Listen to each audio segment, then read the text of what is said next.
BNP বিরোধী campaign কি? BNP বিরোধী ক্যাম্পেইন করব? নিজেদের লোকদেরকে তো বহিষ্কার করেই শেষ করতে পারছেন না। এবং বিএনপি বিরোধী ক্যাম্পেইন আমরা করছি, হাজার হাজার লোককে দল থেকে বহিষ্কার করেছেন। কি জন্য? চাঁদাবাজির জন্য। কি জন্য?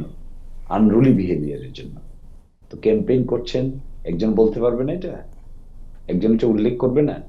মোর দেন 7,000 পিপল যাদেরকে পার্টি থেকে বহিষ্কার করা হয়েছে।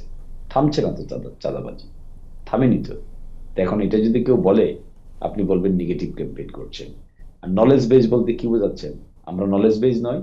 দেখুন না, আমরা যে রূপরেখা তুলে ধরবো এবং যে আলোচনা আমরা করেছি দেশি বিদেশি এক্সপার্টদের নিয়ে, এই ইউরোপে, আমেরিকায়, অস্ট্রেলিয়ায়, কানাডায়, ফ্রান্সে, ইটালিতে বসবাসকারী বিশ্ববিদ্যালয়ের শিক্ষকরা আমাদের পলিসি মেকিং অংশগ্রহণ করেছেন।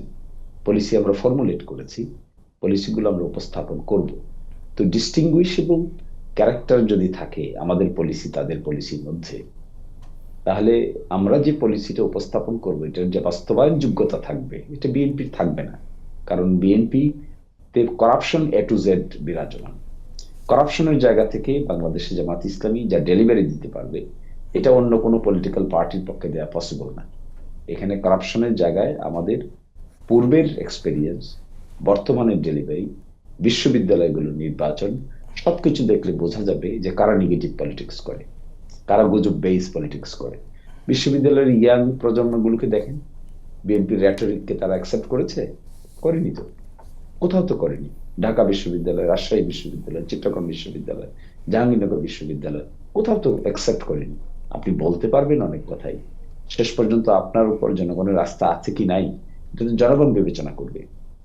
যাকে ওনারা বলছেন নলেজ বেসড পলিটিক্স, দেখেন তো একটা একটা কার্ড দিয়েছেন, ফ্যামিলি কার্ড। নির্বাচনী আচরণবিধি ভায়োলেট করে গ্রামে গ্রামে গিয়ে দেখবেন দুটো ভিডিও আছে। এই দুটো ভিডিওই আবার নির্বাচন কমিশন অফিসে কমপ্লেন আকারে জমা পড়েছে যে এই কাজ তারা করতে পারেন কিনা। তারা টাকা দিয়ে দিচ্ছেন, এখানে দেখবেন দুইটা বক্তৃতা আছে, এই বক্তৃতাটাকে অ্যানেক্স করে নির্বাচন কমিশনের অফিসে কমপ্লেন আকারে জমা পড়েছে। এগুলো নলেজ বেজ হলো? Is this the approach? Knowledge base হওয়া উচিত ছিল কি, নির্বাচনী আচরণ বিধি মেনে আপনি কোনটা করতে পারবেন কোনটা করতে পারবেন না সেটা নিয়ে আপনি অ্যাপ্রোচ করবেন।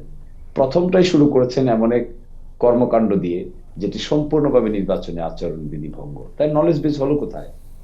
স্পেশাল নলেজটা কি আমি তো এটাই বুঝতে পারছি না। Where is the special knowledge BNP is nurturing nowadays? কোন স্পেশাল বেজ নলেজটা আমাদের সামনে উপস্থাপন করেছেন, যা আমরা বুঝি না, যা আমরা জানি না, যা আমরা উপস্থাপন করিনি, যা আমরা জনগণের সামনে হাজির করতে পারবো না? এই ধরনের স্পেশাল নলেজটা কি?